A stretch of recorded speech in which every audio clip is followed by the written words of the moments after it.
Leaders Global Solutions presents the Subject to Talent podcast, a hub for global workforce leaders to unleash the power of human enterprise. Listen in as we explore the most innovative and transformational topics impacting businesses today.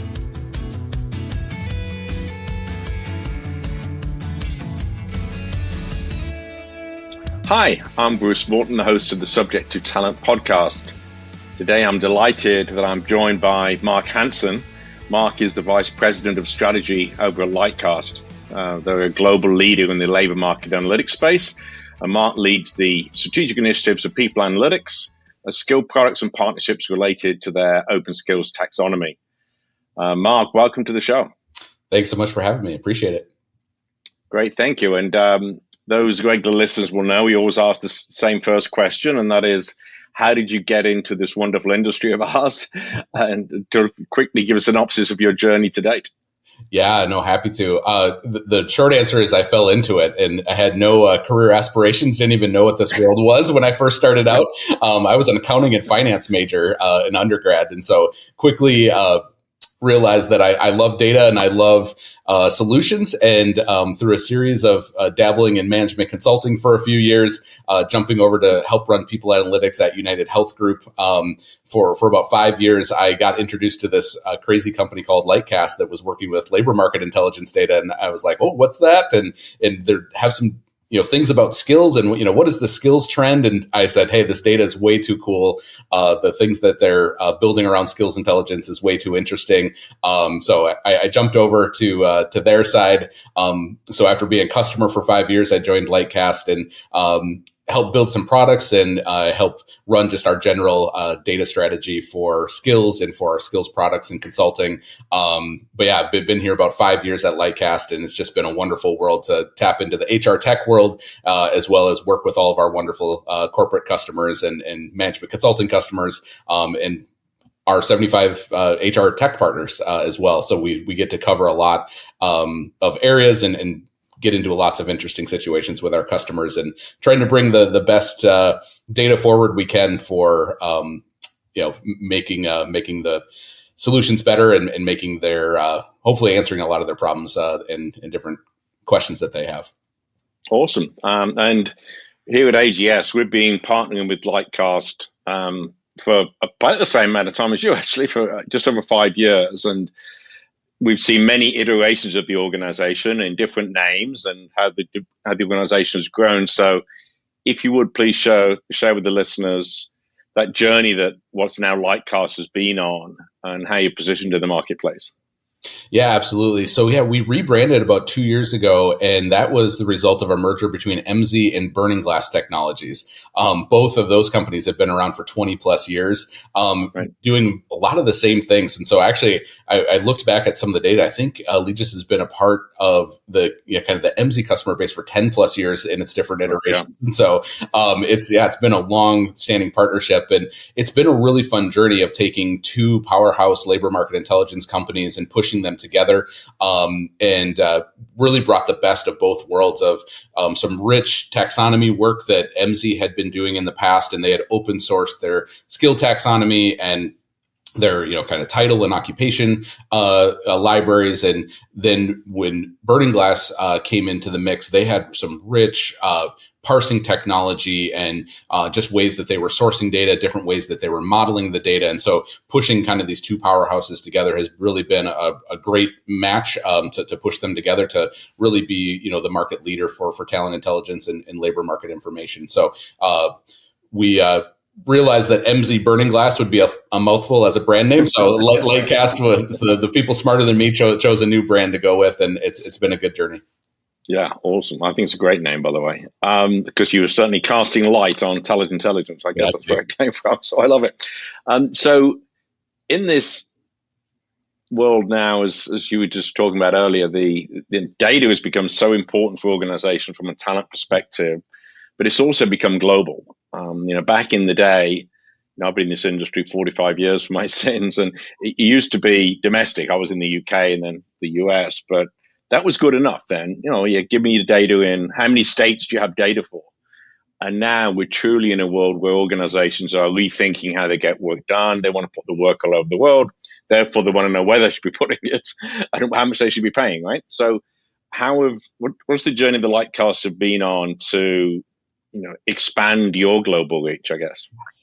Yeah, it's been a quite the journey because, like you said, for the many, many years, probably the first 15 years of existence, we were really focused on the U.S. labor data. But then as you work with larger organizations and the world became more global, you had to go beyond the U.S. borders to be able to get at where are those new talent pools? How do we understand, what talent's available and, where is the demand and the customer base just expanded rapidly. So for the last 10 years, we've been on a mission to keep expanding country by country as much global data as possible. And it's really driven off the demand of the insights that our customers need.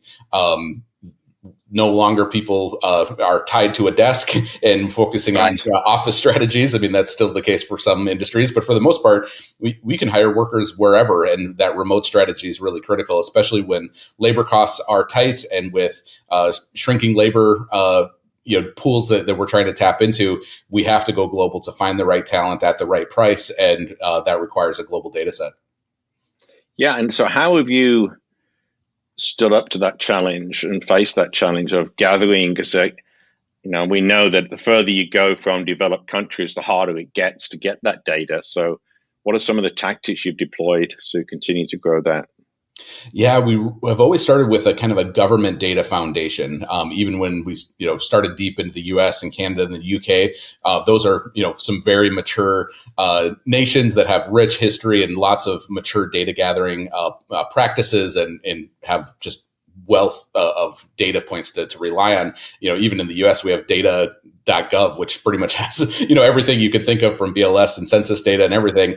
But that's not true as you go across the pond to different areas and different continents. Right. They're just not as mature in terms of the data gathering. They've never had that. The systems weren't in place. And so what we've tried to do is go after, say, which are the countries that have the best government starting data. Then we go after two big data sets that we always focus on is the demand data. So where is all that rich job posting data going? Is there a series of equivalents that are similar to Indeed and Career Builder and Monster, kind of where there's these job board sites that are housing a lot of this, or is it distributed across many? And then we go after profile and resume data to say, are there LinkedIn equivalents in different countries? And so we try to get this mix of government data, supply data through resumes and getting that granular data, and then going after the demand data. And that's a country by country practice because every country has its unique, available information. What's the breadth of it, information? What's the depth of it?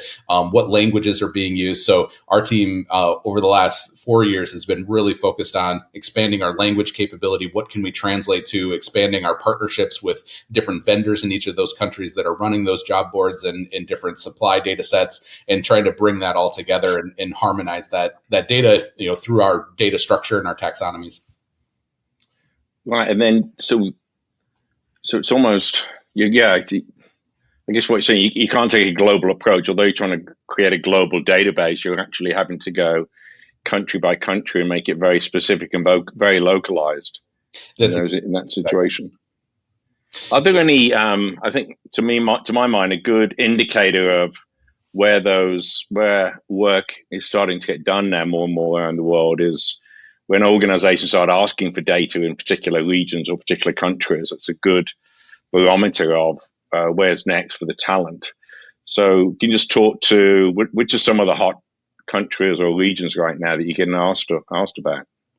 Yeah, absolutely. It's been a really fun journey with our customers because we get some really interesting requests on, do you have data on Chile or Argentina? Or one of the latest conferences we just spoke at was a presentation to the World Bank, and the number one request was data on Uganda in Africa. And so we're like, whoa, that's interesting. And then they started talking to some of the participants at the conference, and sure enough, the most of the participants were from Uganda, and they're really seeking, like, how do we understand our labor market in some of the adjacent countries that we work within? And then those global firms are saying, how do we reach some of those untapped markets that we haven't gone after? Because often what companies do is they'll start to look at, oh, I heard that, there's really good, software engineering and tech talent in Poland, and all the companies rush there because they heard a couple success stories. Well, by the time that you get some of that information, if you're not an early mover, you've actually missed out on some of the cost benefits, maybe of, some of the available talents that's there.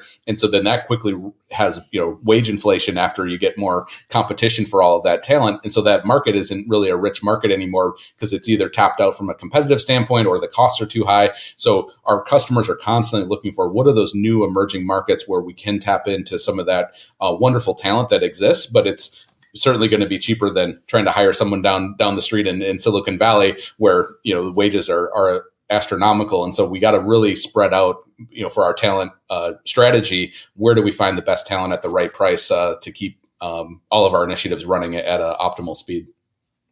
So you mentioned Africa. Obviously, that I think that is, inevitably that is going to grow if you look at the demographics. So that we're going to have to we're just going to have to get better at sending work to Africa, is my view, because that's where the world's workforce is going to be in the future, a large percentage of it. What other areas? And I guess Latin America is still hot for nearshoring. Yeah. Southeast Asia's coming online now, and you mentioned Poland, Eastern Europe as well. Are those the hot spots? Yeah, absolutely. I mean, Asia specifically, I mean, the Philippines has just been a wonderful booming area, and it continues to grow for a lot of our customers in terms of especially call center workers and being able to have, native English speaking there. So there's some of these countries where they're easier to get into in certain respects for logistics and maybe some of the labor laws and things like that. There's others where the more connectivity there is, specifically in Africa, the better mobile technology is, the better that the internet connectivity, that just unlocks, a whole new world of available labor forces there. And so it's really, I'd say there's really not a place that's that our customers haven't explored. There is the unique scenario where you do want some concentration of labor, where you're not the first mover to go into some sort of place. You do want a few competitors there, just because there is the skills that are being trained there. The infrastructure is already built in terms of the local labor laws and being able to work within some of those countries. So there are some of those countries that are more difficult to work in that people avoid, different companies avoid. But for the most part, it's around the globe. People are looking everywhere they can. Yeah, I think it's fascinating that we start seeing like these trends of countries being known for specific skill sets almost. It used to be, Scandinavia are known for design, hence IKEA. That used to be the thing. And then now we think about even Egypt, where there's some real cool cybersecurity stuff going on. And it'd be interesting to see how that pans out. That whole areas of the world become known for certain skill sets, as opposed to, it used to be just labor arbitrage, right? It was just about, the cost of labor is lower there, so send the work there. Now I think it's not just that; it's even perhaps in front of that is, where is the talent?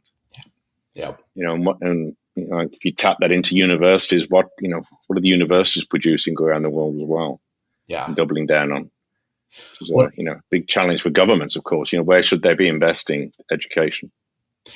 Yeah, and you're hitting on really that kind of the combined strategy of the regions and countries that we work with is behind the scenes. The mission of Lightcast is to bring educators and government and private organization enterprise together to be using the same data so that we can create the right incentive structures, because businesses need the new fresh talent with specific skill sets, and they need to be partnering with the educational institutions around the globe to say, are you training for the things that we need? And that there needs to be that connection between them. And then the local governments are saying, how do we incentivize and bring the right tax incentives or the right programs and learning and development initiatives to bear. If we can get all three of those groups working together, it creates economic prosperity for everybody in those regions. And it's definitely okay to have some specialization, because that's what makes your region unique. And allows you to invest more dollars in the concentrated areas of where you're the best at. And I think that's a great thing if we can find that, because it creates meaningful employment, it creates growth opportunities, It attracts, these multinational companies that can say, yeah, we have our payroll services over here, and we have our, technical teams over in this country, and we have concentrations here. I feel like it kind of brings the the best of the entire world together to, diversify that talent, but also diversify, sourcing that talent, because globally, if you're just focused on a singular, kind of country or, small region strategy, you're going to have problems finding all of the unique talent that you need to run your business, especially as technology changes and as your business initiatives change.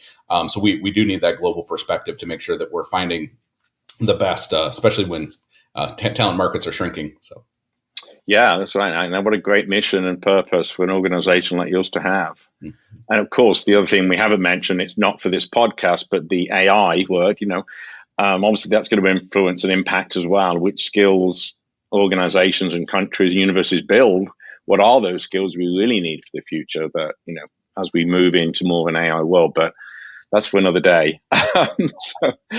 So if we bring it back home for a second here in the US, what has been the impact for your organization on the new legislation around organizations having to be more transparent with what they're paying? I think, the bizarre example would be they're using these crazy broad range, from 50,000 to 2 million. But I'm assuming that getting past that, it's actually helping you the more transparent organizations are. Oh, absolutely. Yeah. So some of the new law changes in the different states for pay transparency have really helped us, because it's bringing to bear data that's been long hidden for a long time. Pay ranges and stuff were very secretive, and now right. People were if you were in the know in certain organizations, but you couldn't really compare that across different companies, different regions. And so that was a hard data set to get at, and you'd have to do some complicated surveys and rely on, sample data and things like that. But now, through our, kind of data processing and aggregation that we pull that data through, we're able to see many more observations. And we have to do some data modeling to make sure we kick out the outliers, like you mentioned, with some of the obscure cases that they get through.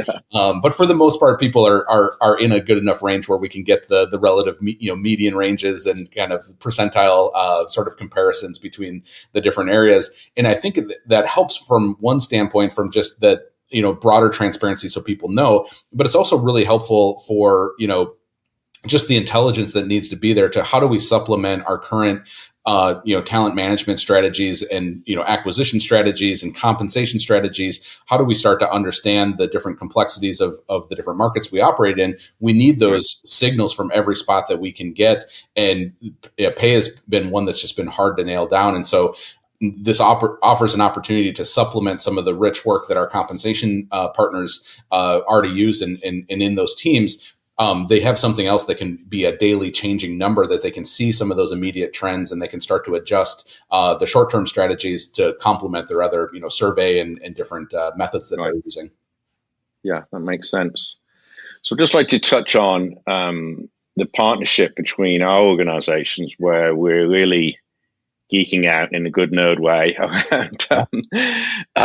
about all around the skills-based hiring, skills-based organizations, and that model. I think that, and we've seen that coming for a while, but now it's getting very real.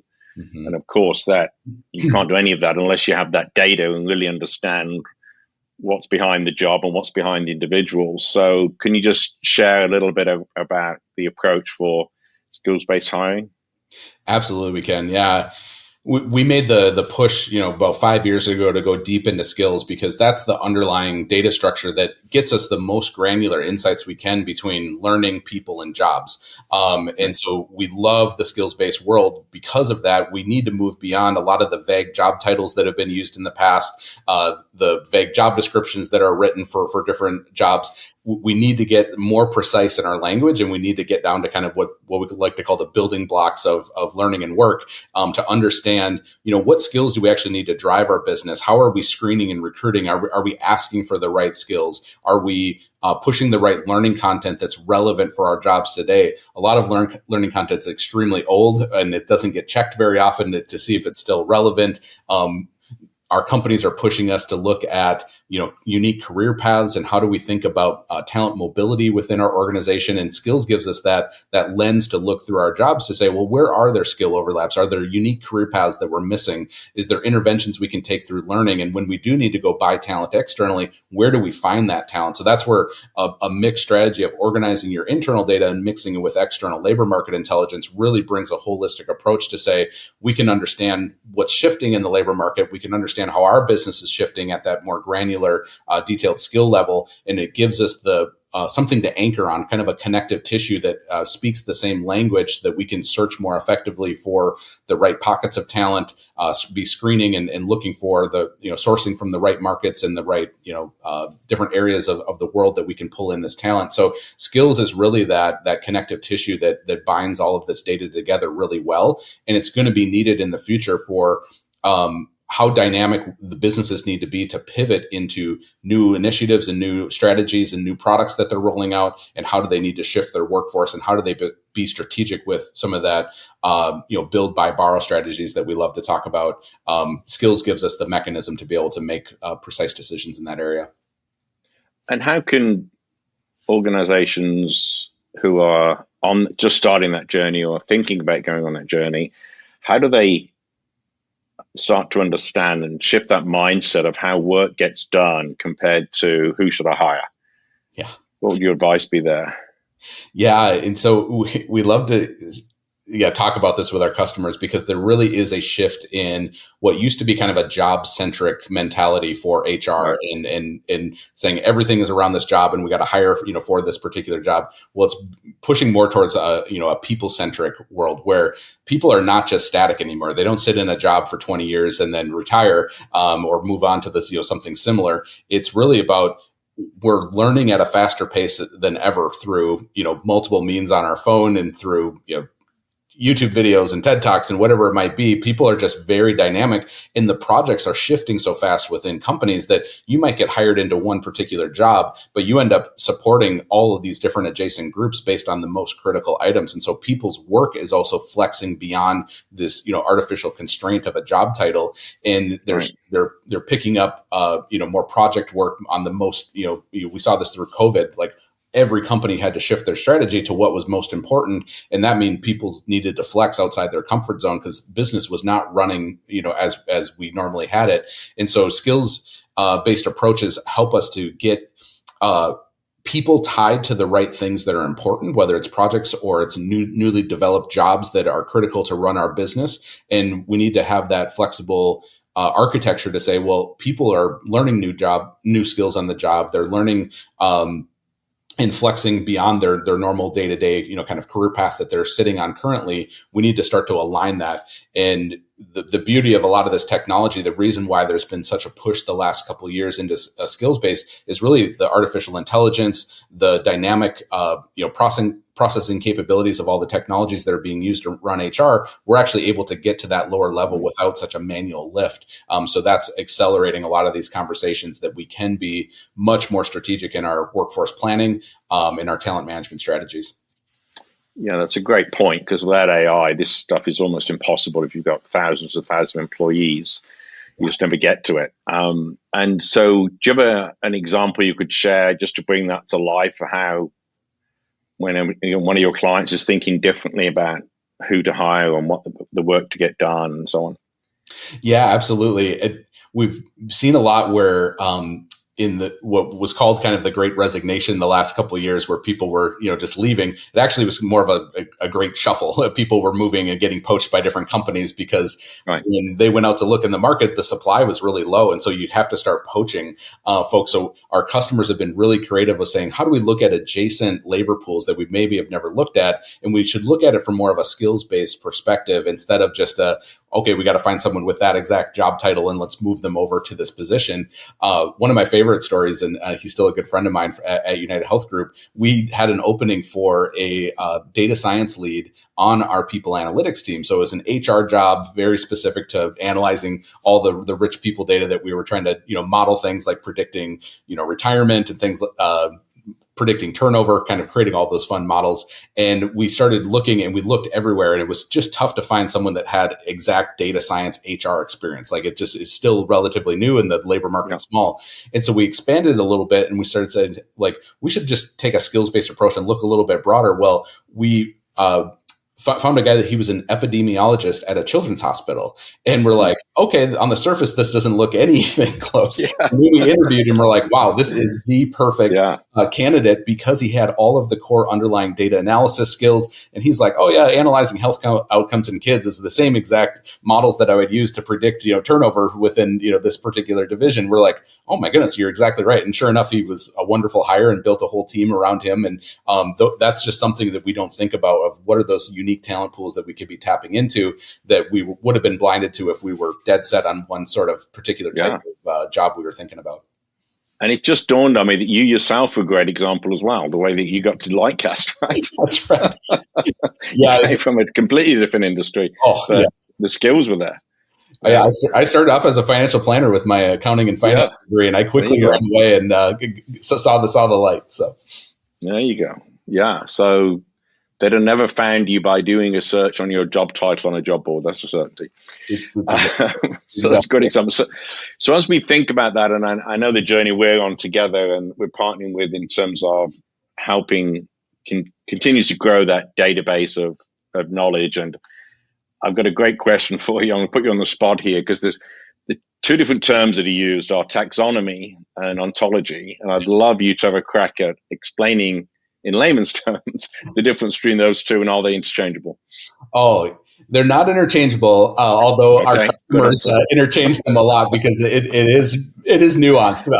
But no, they're really valuable for different purposes. And so I always love to talk about taxonomies as something that's very structured and hierarchical. Everything fits together and it has a one-for-one relationship of what category it fits into. And so I don't know where I heard this, but it kind of resonated with me, is, a taxonomy is kind of like a hardware store, and you have everything is in sections, and you know exactly what's in the plumbing section, what's in the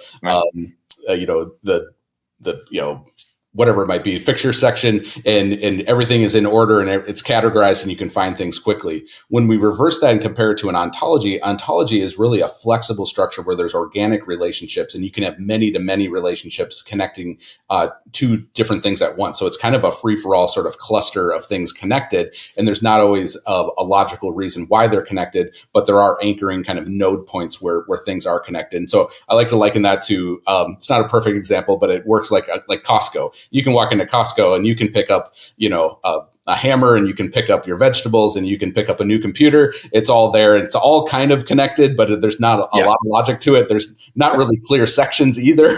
You're kind of just wandering around, and you find all the things you need randomly, and it's all there. So that's how I liken that. And really, ontologies are great for understanding meaning behind things. How are things connected beyond the specific question you're answering, versus when you're working in a taxonomy, there's sometimes you want things structured. You're like, I want to know which occupations are underneath this, functional area, and underneath those occupations, which titles are most relevant. And so we want to look at things that are closely related, versus when we look at skills, oftentimes we love to talk about our ontology. We use our aggregate data at Lightcast we call it our daily changing ontology, because we're seeing these unique relationships of skills showing up in new pockets of industries and occupations that we never would have thought of, because there's just technologies being used in different ways. If you think about looking at like a ChatGPT or prompt engineering and anything with large language models, it started in a very tight technical group, and now that skill has branched out into marketing, into writing, into all these areas that people might not have anticipated.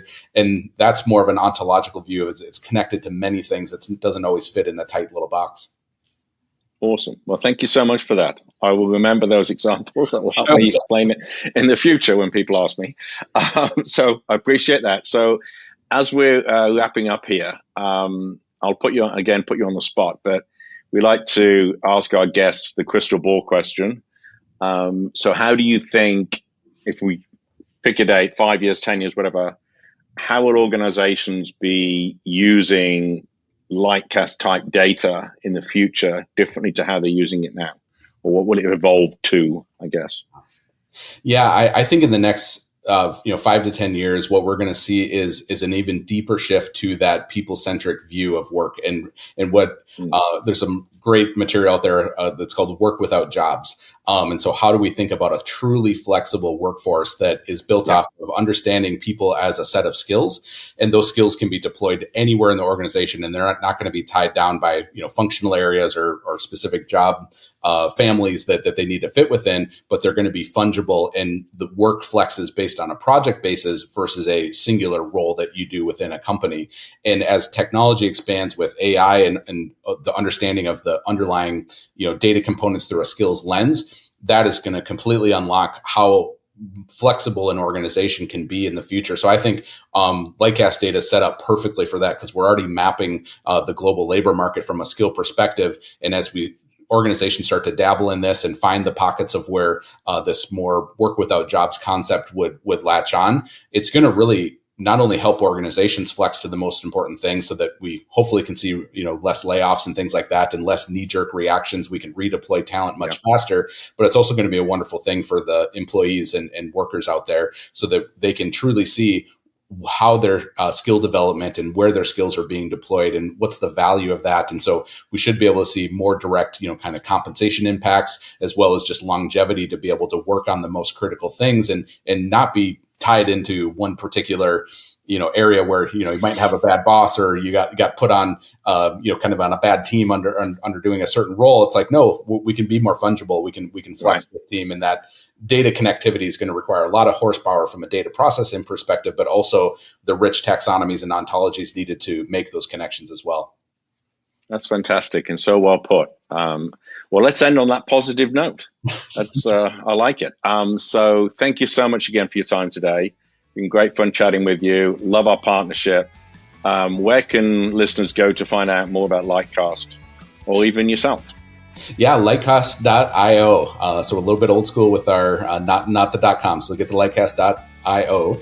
And then you can find me on LinkedIn, Mark Hanson on LinkedIn. I pop up right away. So if you search for Mark Hanson at Lightcast, I'll be right there, and would love for anyone to connect. And Bruce, it's been an absolute pleasure and been such a joy to work with your team over the years. Great. Thanks, Mark. Thank you. If you enjoyed this episode, please subscribe, rate, and review us on Apple Podcasts, Spotify, or wherever you get your podcasts. And if you have questions, please send them to subject2talent@elitistglobalsolutions.com. Follow us on LinkedIn with the hashtag subject2talent and learn more about AGS at elitistglobalsolutions.com, where you can find additional workforce insights and past episodes. Until next time, cheers.